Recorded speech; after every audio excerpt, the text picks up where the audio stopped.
Weekend was culminated today with the landing of Crew 9. We Dragon splashed down at about 5:57 p.m. off the coast of Tallahassee. That's our first commercial crew program landing at Tallahassee. We've had a couple cargo flights land there. And now it's great to have Crew 9 and the Freedom Capsule back home, and its fourth flight is now in the history books. Of course, we're overjoyed. I watched every crew member come out of the vehicle today. Post-landing, it was great to watch Nick, Suni, Butch, and Alexander come out of Dragon and smile and wave as they came out of the vehicle. We'll get them, they're on the ship now, we'll get them back to meet the NASA aircraft and then back to meet with their families. If you watched the weather today, it was incredible. Clear skies, real low winds, maybe 3 or 4 knots of wind, and really calm seas. You could see the dolphins swimming around the capsule, which was kind of incredible. SpaceX had a nice drone flying around and taking footage, and that was just incredible. As I said, the ops team just did a phenomenal job over the weekend, pulling in the landing to get the crew home sooner and take advantage of this great weather opportunity. Really appreciate the versatility of SpaceX, the ISS program, commercial crew program, and the flight ops team in planning out the timeline, looking at the crew's workload, determining whether we could pull this off, doing sleep shifting, all those sorts of things that made this an opportunity happen. I also want to thank our partners at the U.S. Coast Guard. They were there on scene, protecting the scene and making sure that it was safe for mariners in the area. The FAA, the Department of Defense, continuing to support us. It's great to see the teams really in action. Overall, I would say it was a really clean undocking, reentry, and landing. The Dragon vehicle performed extremely well, didn't really have any issues to work. Little things, a GPS outage that we reset a filter on and things like that. Today, the sequence went perfectly. We jettisoned the trunk, executed the deorbit burn, closed the nose cone, and did the entry. You could hear Nick call down when we finally got the vehicle back through the blackout, 4.6 Gs, and you could tell they were doing well. And then braced for the parachute deploy of the drogues and then the mains, and then having splashdown. So parachutes performed well. The whole system worked just as planned. The crew's doing great and ready to go, and then eventually they'll make their way back to Houston. Again, I want to congratulate the entire NASA commercial crew program, the SpaceX team.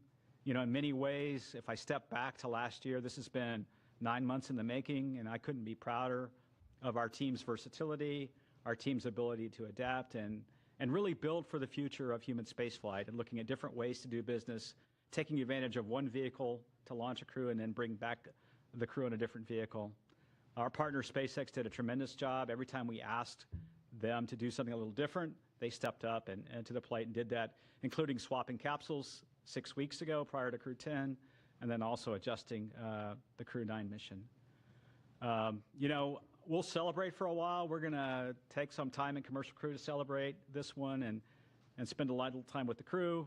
And then we'll move on to Crew 11. Crew 11 will be here before we know it. We'll launch that vehicle as early as mid-July, so we'll start preparing for that.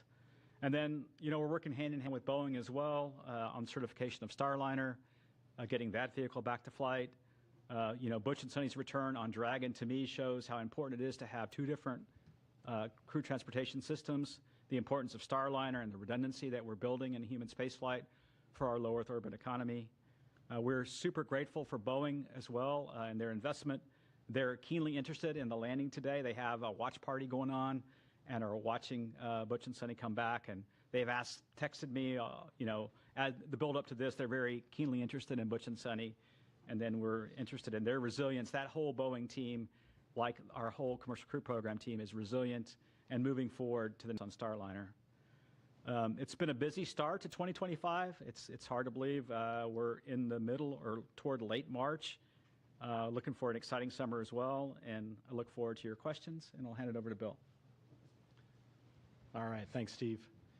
Yeah, welcome, and thanks for everybody's interest as we continue on. Return today marks the successful completion of the Crew 9 mission, and really with them handing over operations on board to Crew 10.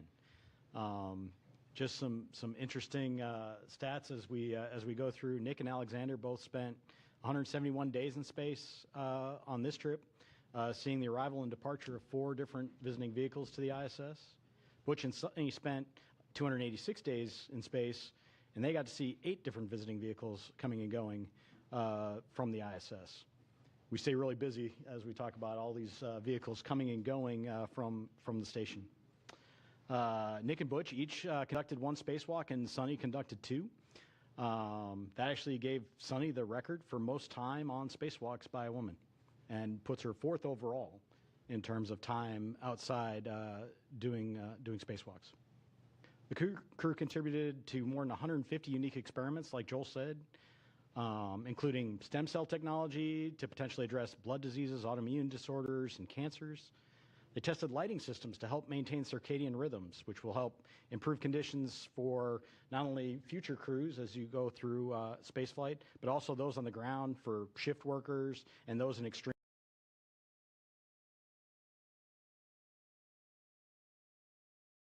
future Moon and Mars missions as we look forward with that. They loaded a really interesting experiment. JAXA had their first wooden satellite. They loaded that into and got that deployed from the ISS. And then as part of their spacewalk, Butch and Suni collected samples from the station's exterior to study the survivability of microorganisms in the vacuum of space. I'll tell you, the Crew 9 crew did a great job here in the near term supporting this shortened handover period with Crew 10 and enabling that landing opportunity that we saw today. There was a lot of work that they did ahead of Crew 10 arrival to get prepared, and then really working through all of the things that we need to do to hand over the emergency procedures to the crew, to get the cargo transferred that they need to, and to get all the vehicles set up for Crew 10 to be very successful. Crew 10 is already working hard, and they're working on key science investigations on board. They already kicked them off even while they were getting prepped for undocking the other day. So coming up on ISS, we still have a lot going on. We have NG-21 release at the end of March, providing some important trash disposal for the space station. Always, you got to get rid of all the stuff that you bring up, so you got to bring that down somehow, and NG-21 is going to take away a lot of that. And then we'll look forward to Soyuz MS-27 launch Tuesday, April 8th from Baikonur Cosmodrome at about 12:47 a.m. Central. That'll be carrying NASA astronaut Johnny Kim and cosmonauts Sergei Ryzhikov and Alexei Zabritsky. And then before Soyuz MS-26 returns, Alexei Ovchinin will pass on the role of ISS commander to our JAXA astronaut Takuya Nishi. Really a lot of great stuff continuing on station. I really appreciate the entirety of the team, joint with SpaceX, NASA, our operations team, the program teams, the engineering teams, all the work it takes to turn around these missions. It's a ton of stuff, and then we go change it on them at the last minute, and they handle it like the pros that they are. So welcome home to Crew 9, and with that, I'll hand it over to Sarah. All right, thanks, Bill. Well, it's a good day to be here at SpaceX, and it's a good day down in Florida as we welcome Crew 9 home from their stay at the International Space Station. We're happy to have safely returned Nick, Alex, Suni, and Butch back to Earth and to their families after their time at the orbiting laboratory. Human spaceflight is dynamic and exciting, and this crew knows that as well as any other. So back in September, Steve was talking about this a bit, Crew 9 became the first human spaceflight mission to launch from TAD 40 using our new Dragon Tower that we completed construction on last year. And it was our first mission in a while to fly a crew of 2 since Bob and Doug's historic flight in 2020. So then just 3 days ago, we launched Crew 10 to take over and continue the work of Crew 9 on ISS. And I forgot to mention this Friday night, but Crew 10 was our 50th Dragon mission since first launching COTS 1 in December of 2010. That's a huge milestone for the team. COTS, if you don't remember, stands for Commercial Orbital Transportation Services, and COTS 1 was the first demonstration mission under that original partnership with NASA to resupply the space station with cargo flights. It was also the mission that inspired me to join the SpaceX team, which I'm so grateful I was given the opportunity to do a few months later. So the rest is history. We've been bringing cargo and more recently crews to the orbiting lab for well over a decade since. And as we talked about a few days ago after Crew 10 launch, NASA and SpaceX adapted as this mission evolved, and appreciate all the kind words said already during this press conference. As we adapted together, we kept safety at the forefront. And thanks to the teamwork across the two agencies, a change in the Dragon spacecraft for Crew 10 and then a shortened handover helped accelerate the Crew 10 launch and the Crew 9 return. Then over the weekend, we decided as a joint team to undock a day earlier than originally planned to take advantage of some great weather we were seeing off the coast of Tallahassee for splashdown. So I know this required quite a bit of creativity from the NASA team and the onboard crew to compress the handover even further than they already had. And I'm thankful for everyone's hard work and flexibility to safely bring Dragon and the crew home today. I'd be remiss if I didn't acknowledge that today's return was also our final Dragon recovery on the East Coast. So after 6 years of successful recovery operations off the coast of Florida, we'll now be moving all Dragon recovery operations back to the West Coast. I just hope the California coast can bring as many dolphins as we saw during today's operation. That was really fun to see. We had a nominal return today. Dragon is healthy and the parachute performed as expected. The crew is likely on the recovery vessel now, soon to transit to the SpaceX NASA handover location, while the SpaceX vessel transports Dragon back to our refurbishment facility at Cape Canaveral in Florida. It's amazing to think that SpaceX has now safely flown 62 crew members from 14 countries to space, 52 of those to and from the International Space Station. Dragon has supported 46 missions to the station in all, and 29 of those on reflown Dragons. I think that's enough flights that we can be really proud of what the team has built together and what we've accomplished, but always with the humility and awareness that we will continue to learn every single mission. The stakes of getting this right are and always will be high. And as Bill Gerstenmaier often says, we must always stay hungry and vigilant to scour the data before, during, and after every operation we perform. It's always an honor for all of us here at SpaceX to launch human spaceflight missions and safely return astronauts and cosmonauts as we continue to advance human spaceflight. Thanks for having me on the briefing today and look forward to your questions. All right, thank you all for your opening remarks. We will go ahead and start taking some questions in the room, so please raise your hand, Gina. Go ahead. I think this is for Steve Stitch.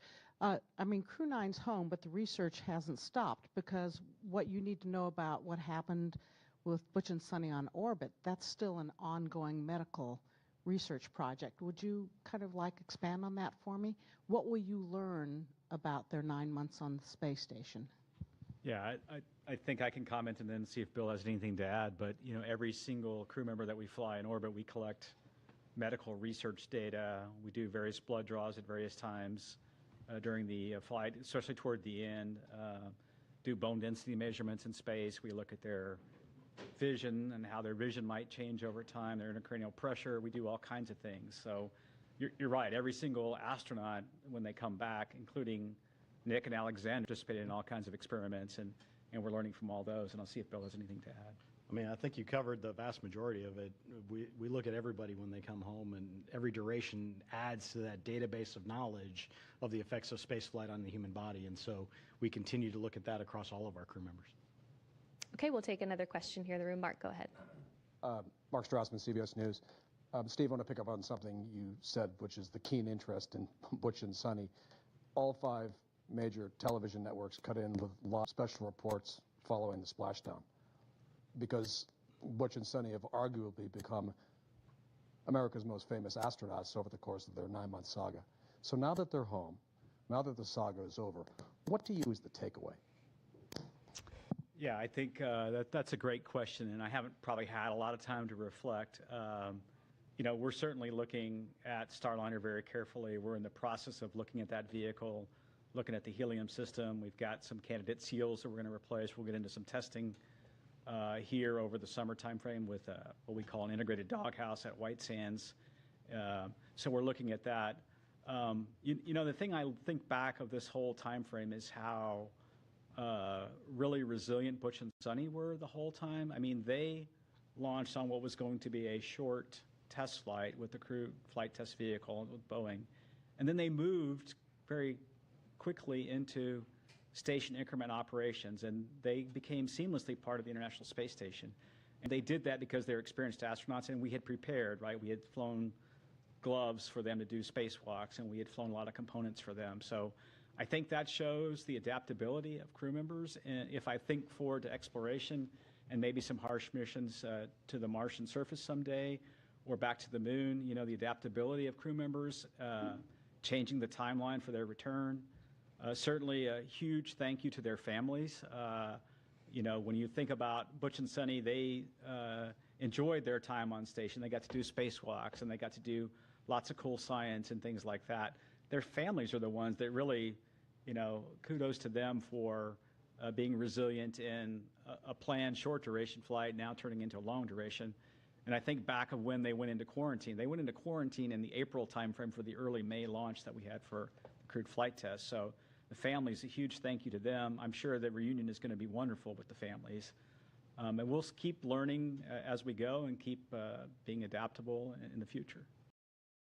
Let Okay. me just add, if it's okay, it shows the flexibility of our commercial providers. The fact that they flew up on the Boeing vehicle and home on SpaceX, this is a lesson learned for NASA too, such that when we do have Boeing and SpaceX both flying on a regular basis, we need to be able to do the opposite too. If we come up on a SpaceX vehicle and have a problem to be bringing people home on a Boeing vehicle, it shows you, you know, this year, I think many of you know, we celebrate 25 years of crewed on the International Space Station, and just shows the flexibility we have with the space station and our commercial partners. We'll take our next question here in the room. Go ahead. Ed Lavendero with CNN. Two questions. Do you have specifics on the timeline of when the astronauts will be landing back here in Houston and reuniting with their family over the next, I'm presuming the next few hours?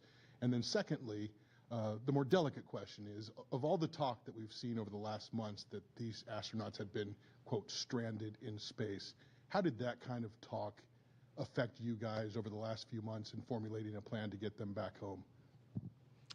Yeah, I don't have the specifics of the timeline. I know they're going to fly back here tonight. They'll probably spend some time rehabilitating a little bit, and the docs watching them, and then they'll rejoin their families in the next, you know, day or so. You know, relative to the mission planning, I think what we did was we tried to look for opportunities to bring the crew back when it was safe to do so. And, you know, we always had a lifeboat, a way for them to come home, all the way back to Starliner. If you remember during the Starliner crewed flight test mission, we said if there were emergency during part of that mission, we considered the thrusters, the service module thrusters, good enough to bring the crew back then. We then transitioned to the Crew 8 vehicle for a temporary time frame until Crew 9 arrived. So we always had a way to get the crew home safely should we need to. And then it really became, when is the right time? When is the right time to bring them back? And then when we had to swap over Dragon capsules from the new vehicle, which wasn't quite ready, we moved to Capsule 210. We figured this March timeframe was the timeframe to execute this direct handover that we just did. So for me, it's been the normal kind of planning I do all the time, looking at all the options, working with SpaceX, working with the space station program, and finding the right time to bring the crew back. Okay, we'll take another question here in the room. Hi guys, my name is Amanda Henderson. I'm with KHOU 11, the CBS affiliate here in Houston. 10 days turning into 9 months, but turning also into hundreds of hours of invaluable research that they got up there at the ISS, and also moonwalk hours. Can you talk a little bit about how, when you realized that they were going to be up there for longer than the intended time frame, they were able to transition into getting that invaluable research started? Yeah, I can start with that one, and I can let these guys add in. So even before they launched, because we knew they were flying on a test mission, we provided all the training for the stay on ISS that they would need to be a long-duration crew member. We flew the equipment. Every crew has unique equipment that they need to do a spacewalk, and we made sure we had that up there. So I think it really comes to the preparation that we did even before they flew that allows them to be so successful when they get up there. And that's really what we do with all of the crews that fly to the ISS. There's the rigorous training program that they go through. They're prepared for things. They have a lot of skills-based training that goes on so that they know how to do the basics of everything. And then we have an outstanding team on the ground working with them. They get to work directly with the scientists in a lot of cases on experiments that help walk them through what they're doing, video downlinks. We have a lot of different ways to kind of help them through, and it really just enables everything that they then do on board in an effective manner. But it all starts with that preparation that we did ahead of time, knowing that we have a test mission coming. I do think the difference, like the shuttle missions had a finite duration. the way the space shuttle worked, it had fuel cells, and they used liquid oxygen, liquid hydrogen to power those fuel cells. And so at some point, that vehicle had to return. But the beauty of the space station is wonderful laboratory, wonderful place for the astronauts to live and work, and you can almost stop the clock if you have a problem. And I think that's something that we learned on this flight that's a little bit different is, so when Starliner we had planned for maybe a short 10 to 2 week mission for a test flight, when we needed more time, we took that time to understand the vehicle. And then when we determined that the better option would be to bring Butch and Suni back on Dragon, we pivoted over to that plan. So I think Station gives us that flexibility that we never had before. And we also have flexibility now, as Joel said, with 2 different vehicles. So someday there may be a case where we're using Starliner to handle a Dragon contingency problem of some sort. So we have a luxury that we didn't have in the past, and so we're adapting and learning from that. All right, we'll head over to our phone bridge to Marcia Dunn with the Associated Press. Yes, good evening. Probably for you, Steve. I understand the crew is being flown to Houston tonight and that they'll be staying at JSC in crew quarters. When will they be able to go home if they're feeling good? How much time off do they get before they have to go back to work? Are you giving them some extra bonus vacation? And when do you have to decide whether Starliner is going to be carrying Crew 12 up? Deadline for deciding on that mission, whether it'll be Starliner or Dragon? Thanks. Yeah, there's a lot of questions there. I hope I get all of them. Let's see. The first question was, when do they go back to their families? It's usually within a day or two, once they're cleared medically, that we make sure, as they readapt to gravity here on Earth, it's usually a day or two. They'll go back to their families. And then, they'll get some time off, and then we've done a lot of, fortunately with Butch and Suni, we've done a lot of debriefs already with them. And so we've gotten feedback on Starliner and feedback on many things for the crewed flight test already from them while they were on orbit. They'll have a standard set of debriefs with the Crew 9 crew because they really have been part of Crew 9 ever since Crew 9 docked. So they'll go through a series of debriefs, and then, but they will get some well-deserved time off, well-deserved time with their families. It's been a long time for them, and look forward to hearing their stories of meeting with their family. I think the last question, Marcia, was when do we have to decide Crew 12 versus the NEP with Starliner? And we probably have a little bit more time as we get into the summer and understand the testing we're going to go do to make that decision, whether it be Crew 12 as the next flight or Starliner. We're also looking at some options for Starliner. Should we need to, of flying it uncrewed? The vehicle has the capability to fly uncrewed if we need to. And so we'll kind of weigh all those things as we get the testing and analysis behind us. Boeing's done a good job of developing a new thermal model, which we're using to try to understand the changes we're going to make in those dock houses. We'll add some tape and thermal barriers in different places. So we have a little time to make that decision. Okay, our next question is from Chris Davenport with The Washington Post. Hey, everyone. Thanks for taking my question, and congrats on a successful end to the mission for Steve Stitch.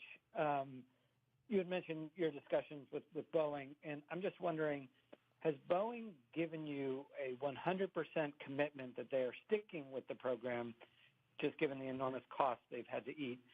And is NASA doing anything to incentivize them to stay? You just mentioned uncrewed flight, for example. Thanks. Yeah, Boeing, all the way up to their new CEO, Kelly, has been committed to Starliner. I can see that in the way they're approaching their solution to the problems. They're taking the time to understand the leaks we had in the helium system and testing some new seals that we may field in those flanges. The same thing with the test plans that are multifaceted for the thrusters, some testing of the Teflon material, integrated testing at White Sands. So I see them being very committed. They want to provide a transportation system with crewed capability to fulfill their missions. And then they're even, I think, stepping beyond that and thinking about low Earth orbit and COM LEO destinations with their vehicles. So I see a commitment from Boeing to continue the program.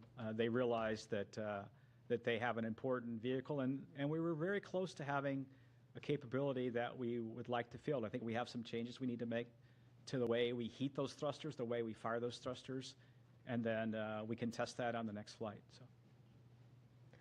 Our next question is from Ken Chang with the New York Times. Hi, thank you. This is for Joel, Steve, and Sarah. The White House put out a statement that said the landing today representing President Trump keeping his promise to rescue the astronauts stranded in space. And from what you just said during this news conference, I think it's been in the works for months and a lot of work for everyone. I was just wondering, could you explicitly answer the question if Kamala Harris were president, or if Joe Biden had run for re-election and won, would anything have changed with this mission? Thank you. NASA is an agency. We work for the president, and who's ever there, we work for them. We had an input from that office. We took a look at it, and our job is to take all the inputs we get and operate as successful and safely as we can. And that's what we would do for this administration, and that's what we would do for any administration. Our next question is from Sana with Bloomberg News. Hi, thank you so much for taking my question. I had another question regarding Boeing. I know you just mentioned that you're looking at options for an uncrewed mission. So I guess we're wondering who would pay for the uncrewed mission, and would Boeing be required to redo the crewed test flight as well? Thanks.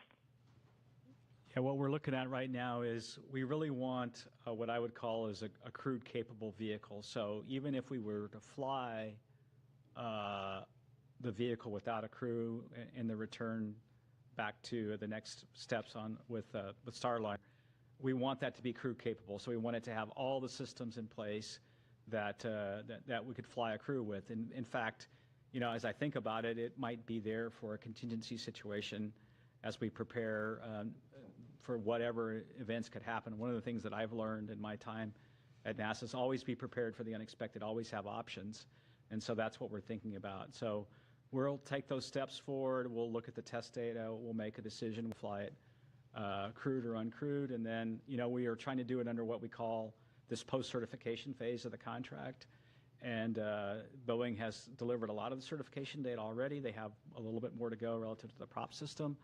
I think we talked about they're flying a new spacesuit eventually, and a few other things like that. So we're looking at doing it under that phase of the contract, and NASA meeting its commitments on those flights.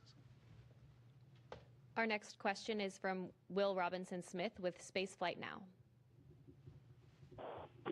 Hi, thanks so much for taking the time to talk with us today, and congrats on the splashdown of Crew 9. Maybe just following up on Ken's question to Joel and Stitch and Sarah. Obviously, as you've discussed tonight and over the last several months, the plan has been established for some time on how to bring Butch and Suni back to Earth. But barring them returning on the seats that were added on the Crew 8 Dragon spacecraft, had the decision been made to try to bring them back any earlier, was there a Dragon spacecraft that would have been available to operate that mission prior to the Dragon that we just saw support the launch of Crew 10? Thanks. Yeah, the earliest Dragon that we had to go fly the mission really was this capsule 210. And so when we were planning originally on Crew 10 to have the newer spacecraft, we thought it would be ready. And initially, we were going to launch in mid-February. We moved it to March 25th. And then I think Sarah talked briefly before about some of the challenges we had, or maybe it was Mr. Gerstenmaier, with a battery system that was a bad component we had to pull off. We had to pull the heat shield off and vector out of some work on the vehicle. We had some challenges with some valves in the prop system. And this, to me, is just evidence of how complicated. I don't think we always do a super good job of explaining how complicated the spacecraft itself is made up of millions of components that have to work in an integrated fashion, and you go through testing and qualification to get there. And so those components didn't work. And when we looked at that, we just pivoted over to the vehicle that was going to be led us to the March 12th date and then eventually the March 15th launch. Our next. Yeah, and maybe I would just add that with 5 Crew Dragon spacecraft in the fleet, certainly many paths are possible, right? With the allocations as we had them with our current slate of missions in the next 12 to 18 months, exactly as Steve said, it was the new spacecraft that was anticipated to be ready first, with the one we ended up flying shortly on the heels, and then when we ran into a processing issue on that new vehicle, the other one could be ready sooner, and so those were the 2 that were coming available. But certainly we can pivot and adapt. Flexibility is the name of the game, right? And so if we change what lanes or what stage of the flow any given spacecraft is in, we can open up other options available. But we had these vehicles allotted to or allocated to specific missions, and these were the 2 spacecraft that met the need that we had here in the spring to fly these missions in the timeframes that they were requested. All right, our next question is from Joey Roulette. Hey, thanks. Just 2 questions. One quick one for Steve. I just want to be clear. So it sounds like the testing results that you guys are going to have with Starliner this summer and maybe later on is going to determine whether its next mission is uncrewed or crewed. And whatever that next crewed mission is that going to be like a routine certification crewed mission, or might there be another CFT? And then the second question is for Bill Specht. I was just wondering if there's any studies that Butch and Suni are involved in that investigates the like behavioral or psychological kind of response to not just long duration spaceflight, but unexpected changes to a mission in the middle of it. Thanks. Yeah, when we look back at the crewed flight test, we got a lot of good data out of that flight relative to having a crew on board. So really the thing that we need to solidify and go test is the prop system and the service module. We need to make sure we can eliminate the helium leaks, eliminate the service module thruster issues that we had on docking, and then the rest of the vehicle performed really well. So when we look forward, what we'd like to do is that one flight and then get into a crew rotation flight. So the next flight up would really test all the changes we're making to the vehicle, and then the next flight beyond that, we really need to get Boeing into a crewed rotation. So that's kind of the strategy. Yeah, and then to your second question, all of our crew members go through evaluations. They fill out surveys. They do medical evals. So all of these things happen on every crew member. So we do get some unique data from Butch and Suni based on their stay, but it's something that we do with every crew member that flies. There's always changes that happen on board. There's always adjustments that we have to make that all of the crew members adapt to. As you've watched with our flight schedule over the years, it's very rare that we actually get a flight to fly exactly where we planned it 2 years out when they were thinking it was going to be. So it's okay that we have these changes and they adapt really well.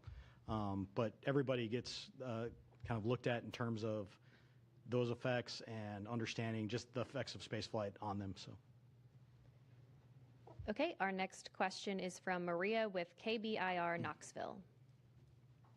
Hi, yes, thank you so much for your time. If someone can walk me through the physical and mental adjustments that the astronauts are going to be experiencing. I can try and see if Bill and Joel have anything to add. When they get back, the body is an amazingly adaptable. The one thing that the body will struggle a bit with is the inner ear and the vestibular response in microgravity. When you transition from 1G here that we're sitting in this room to then in space, the inner ear can get a little disturbed because gravity's not pulling the fluid down and the little hairs inside the inner ear. And so the crew can take a little while to get to adapt to microgravity. That same thing happens in reverse when you land back on Earth. The human body was adaptable and was used to being in microgravity. Now the vestibular response is such that you feel disoriented, you may feel a little dizzy, you may have trouble getting up. And then, of course, physically, their body, when they were operating in space and doing operations inside the various modules, their muscles weren't working as hard, their heart wasn't working as hard, and so there's a muscular and cardiovascular kind of reconditioning that has to happen, and so that's what's happening now. And there's a little bit of response coming back to 1G. In space, I could let this pin, release this pin, and it's going to stay right where it is. And in 1G, if I release the pin, it falls. And so there's a little bit of that the crew has to get back and learn the skills back here on Earth again. So. Okay, our next question is from Jackie with the Times of London. Hello, and thank you. I'm sorry if this is a really frustrating question because I know there's so much good work done on this mission, but there has been a fictitious narrative woven around it by prominent people who are hard to ignore. Why has NASA not pushed back more emphatically against that and against the use of astronauts by one of its commercial contractors as political pawns? And what's to be lost by simply correcting that narrative for the sake of the public who have paid for the mission? Thank you. I would say, our job at NASA is to successfully and safely fly these missions. We fly it with the laws of physics, and we fly it with our commercial partners. And so oftentimes there may be things out in the press that may not be exactly what's happening. And our job is to fly these missions, and regardless of what you read in the press, our job is to fly successful missions, safe missions, and do the science we do on board the International Space Station. I mentioned this year 25 years of continuous crew presence on board later this year, the International Space Station. And we do about 150 experiments every expedition we fly. So think about it, every 6 months. I think we're over 3,000 experiments since we started the International Space Station, and that's what we focus on. Okay, our next question is from Jeff Faust with Space News. Hey, good evening. Question for Bill or Steve. Since the Crew 9, Crew 10 handover lasted only a couple of days, was there anything you would normally do on a handover you weren't able to do in this case? And in the future, might you consider shorter handovers between future commercial crew missions? Thanks. Yeah, across the board, the main thing that we have to get done is, like anytime you get to a new place, is the emergency briefings. Where do I go in case of an emergency? What are my duties in terms of an emergency? And that happens very early on. And then the follow-ons are more of the general, hey, where did you guys put this thing? Or where did you put that? Where did you leave this wrench when you get up there? Because you can imagine the size of the space stations is so large, and there's a lot of stuff up there. So a lot of the handover that we do with the crews is more set up to be an efficiency gain. And that really helps them be more effective when they go and get to the tasks done that we need to. So when we reduce that time, we reduce that efficiency in the near term to accomplish the tasks on board. We evaluate that each time and understand what our handover is. In general, we don't look to reduce that because we want to be as efficient as possible. We want to get everything done in the most efficient manner, get the most things done on space station that we can. But in this case, it was actually to our advantage to go work that shorter handover and then get them home as quicker, hitting this weather day that we had here today, and not leave it up to how the weather was going to behave days and days from now. So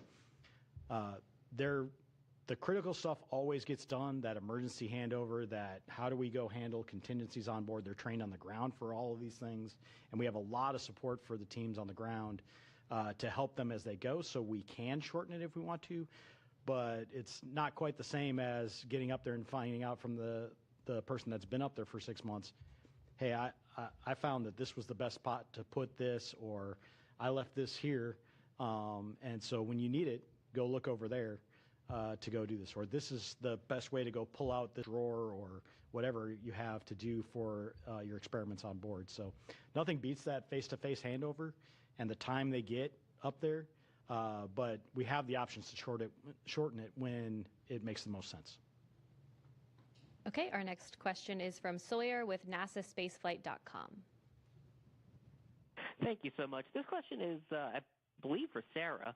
With this being the final splashdown on the east coast of the United States, what is the plan for Megan? Is that going to be repurposed to the west coast? Is that going to stay on the east coast? And then what becomes the contingency if, for example, the weather isn't good at the planned Pacific landing sites, whereas here you had the Gulf and the Atlantic? Hey, we don't know the answer yet to what will happen, what will become of Megan. We've got Shannon here on the West Coast. I'm sitting here in California right now, and there's unique benefits and unique challenges of weather patterns on the West Coast versus the East Coast. Just one example, we have far more stable weather in terms of wind and wind speed, wave height than we did in Florida. So where we needed numerous both coasts of Florida to provide geographic diversity to avoid weather patterns that may be happening in one area and not another, not so much the case on the West Coast. However, our cloud cover is different here than in Florida, and so things like the airborne assets that support our mission might have different challenges out here than over there. So we've done a lot of trying to learn from meteorologists and historical weather patterns, and then figure out the right number of sites and the right number of support assets to ensure that we maintain a high return availability, which means a high percentage of days that would be a viable return option with a safe splashdown, regardless of what coast we're splashing down on. All right, our next question is from Isam with AFP.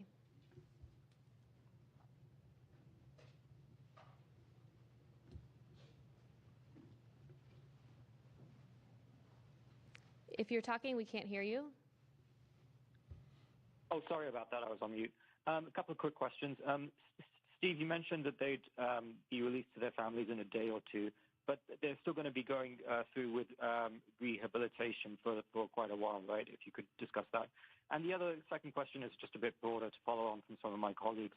As Steve confirmed that, Crew 10 was the designated mission that this could happen, could you help us sort of square that circle that, with praising the administration for accelerating the timeline? How concretely, just to follow up on my colleagues' questions, how concretely can the administration be credited with accelerating the recovery when, the plan hasn't fundamentally changed here? It's just something that we're having a little bit of trouble understanding. Thank you. Yeah, I'll talk the rehabilitation and then I'll let Joel talk about the other questions. Rehabilitation will continue. There's a sequence of exercises that they do to try to regain their physical strength over a number of weeks. It's a pretty standard protocol that they go through post-landing to recover. It's well documented and well practiced, and the docs and the trainers that do this work will kind of follow each crew member, whether it be Butch and Suni or the others. We talk about Butch and Suni because they had a 9-month stay, but the others had 171-day stay or so, which is pretty typical of what we've had. And I'll let Joel handle the other questions. And so you were asking the input from the administration. So I think Ken Bowersox said it well the other day. It excited the system, right? It gave us some energy in the system. But the other input was to do this successfully and safely. And that's why I talked about all the different inputs that you get. We got the input from the White House, but you also have to look at the vehicle readiness. We talked about looking at weather. We talked about recovery team, handover, the vehicle traffic going from the International Space Station. So when you put all that together, we came up with I thought, a pretty good plan that the teams executed over the last 4 or 5 days. All right, we'll take the next question here in the room. Darlene Ferris with Fox 26 Houston. I was just wondering if any of the experiments or tasks, was there anything that was able to be done due to the unexpected extra manpower with them on board that wouldn't have like a benefit to having the extra people? So we, once Crew 9 arrived and Crew 8 departed, we were at our normal crew level. So we managed within the normal kind of cadence that we did there. But before that, we absolutely took advantage of of Butch and Suni being there and having the extra hands. We had some maintenance activities that had to be done over the summer that would have potentially taken away from some of the science that we were doing that we didn't have to take away from that time because of the fact that we had the extra hands there. So it was great having them there over the summer as extra hands to help out with a number of activities going on. Okay, we'll take our next question here in the room. This may be premature, but initial reports from the recovery ship just about their condition and how they're doing. Has anybody heard? I haven't heard anything specifically from the recovery team, but just in looking at the way as they came out of Dragon, they all looked very healthy. You could tell they all looked like they were feeling about normal for the landing and recovery phase where their body's trying to readapt. So, yeah, I haven't heard any reports of anything other than that they're doing well. So I saw a lot of smiling and waving. yes, yes, yes. Our next question is from Ellen with thedailymail.com. Hi, thank you guys so much for taking our questions tonight. This question is for Joel. Barry Wilmore's daughter spoke out on social media and blamed politics and negligence for her dad's delayed return. We know that President Trump and Elon Musk both said the previous administration didn't want to bring the Starliner crew back for political reasons. Can you comment on these claims? Yeah, so I wasn't involved in any conversations with the previous administration. It was clear we have a request from the current administration, and the results you saw is what we saw today with the landing of Crew 9. Okay, we'll take our next question here in the room. Have you guys gotten a chance to talk with the families of Butch and Suni? And I mean, I'm sure just being able to see them wave and smile today is a huge relief for them, but they've been in quarantine and up in space for almost a year. How are they feeling with everything? Yeah, I haven't talked personally to the families, but I know the astronauts have a great support system. In other words, they're able to effectively FaceTime with their family and keep in touch with their family. I'm sure Butch is looking forward, and Suni both coming. Easter's coming up, and there's graduations coming up, and there's lots of family activities coming up that the timing's probably pretty good for. So I haven't had a chance to talk to the family. So My guess they had bigger smiles than the crew members. yes, yes. Okay, our next question is from Mike with space.com. Thank you, guys. This is probably for Sarah. I was just wondering, were there any different approaches that you guys took with this Dragon to kind of meet this faster deadline, or this, and if there are any kind of changes to the processing, are those things you can take into future missions? Hey, no changes to the processing. And actually, if you're able to go back and listen to Friday night's briefing, I think Steve also shared a little more detail about that. But similar process, it's just a matter of doing a little bit of Tetris within our facilities of what vehicles are going into what tests or what operations in the pre-launch processing flow first. So we certainly did that. There's a few items of hardware within the vehicle that are unique to the specific crew flying. For example, we have small, medium, and large seat buckets installed in each of the 4 locations, and then custom foam for each individual to further customize their experience. And so there was a little bit of just doing the tally on the unique hardware and making sure it was all okay to be used for this mission, but nothing unique to the actual processing flow itself. Okay, our next question is from Carolyn with Fortune Magazine.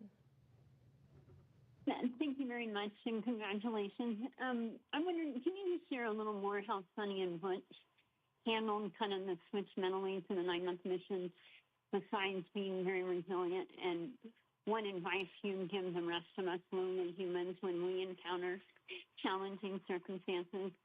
And then maybe just talk a little more about the physical repercussions with respect to radiation, effects on the heart and cornea, that kind of thing, and how we go about planning to protect against that when we think about missions like to Mars and extended stays. Thanks. I can start, and then the other guys could ask. before an astronaut flies, we talk to the crew members are talked to about extending. Hey, you may be flying for a 6-month mission or an 8-day mission in this case, and you may be extended. Frank Rubio was an example, right? Mark Vande Hei was an example. So this isn't the first time that people are flown. Clearly their mission was much shorter than those other missions, but the crew members are talked about, hey, what would you do if you had to be up there for a year?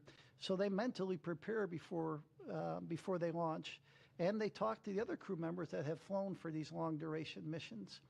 And so the teams are preparing. We do different things on the ground. If you're there a little longer than normal, maybe you'll have some extra family conference times, or maybe a half day off after a certain amount of time on orbit. And so we had experience from past crew members, and we made changes in the operations and how we do that.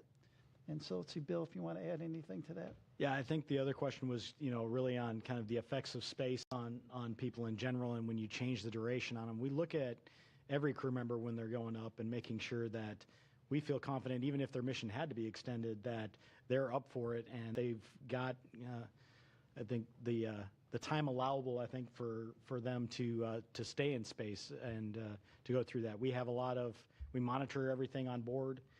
We keep an eye on things like radiation. We keep an eye on things like solar activity that can affect that. We keep an eye on the rest of the environmental factors on board, whether it be the carbon dioxide levels, the CO2 levels, the contaminants that we have on board. We have scrubbers and filters and things that take that out. So we do all the things that we would normally do to manage that for crew and minimize their exposure to anything that could be considered harmful, and then we limit the times to the best of our ability that we can up there. Our next question is from Marcia Smith with spacepolicyonline.com. Thanks so much. Steve, you mentioned that Crew 11 might launch as early as July, which seems like a pretty short interval for Crew 10 to be up there. Could you talk about what's driving you to launch as early as July? And will either of the astronauts who are bumped from Crew 9 be on Crew 11, Stephanie Wilson or Zena Cardman? And which capsule will they be flying? Let's see the timing for that mission right now. Originally we were going to fly that mission. We had been, if you look at historically, our rotations have been February and August. There is a particular SpaceX cargo flight, CRS-33, that has the ability to do some reboost for the space station, and that needs to fly in that late August, early December timeframe. And so we moved our handover up. That boost trunk is what we call it, will be there for a large part of the fall timeframe. So to get all the propellant used on that mission. So that's why we looked at moving it up. Right now, we think we'll fly probably the Capsule 206, which is our fleet leader. It'll be on its 6th flight. We'll continue to work that with SpaceX. You have to remember with Space Station, one of the critical consumables is docking ports. We have 2 of those docking ports. And so once we fly that CRS-33 mission with the boost trunk, one of those docking ports will be tied up for an extended duration. And we like to do this direct handover. We like to ensure the new vehicle is there, the new crew's there, before we undock the astronauts that have been there for the increment in progress. And so when you put all that together, it drove us to look at right now, mid to late July. Of course, things can change over time, but that's kind of what we're looking at.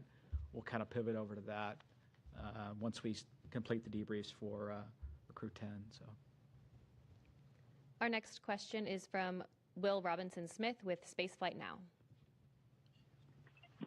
Hi. Taking a question from us. Question to Steve Fitch. Going back to the comment you made earlier in this briefing. Correct me if I'm wrong, but I think you said that there was another look that needed to be taken at the flight suit for those flying both flying.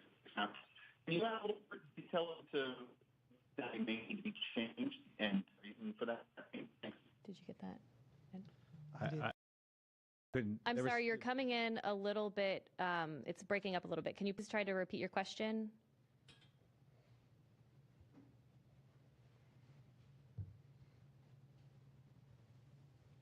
Operator, if you could please unmute the participant.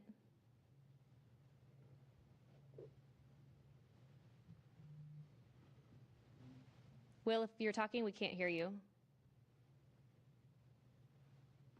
Can you hear me? Yep, we can hear you now. Okay, perfect.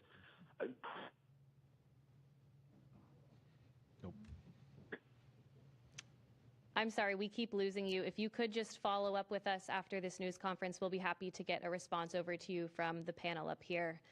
But for now, that'll do it for our press conference this evening. Once again, Crew 9 is safely back on Earth. And as always, you can follow NASA and all of our missions on nasa.gov. Thanks for joining. We'll see you next time.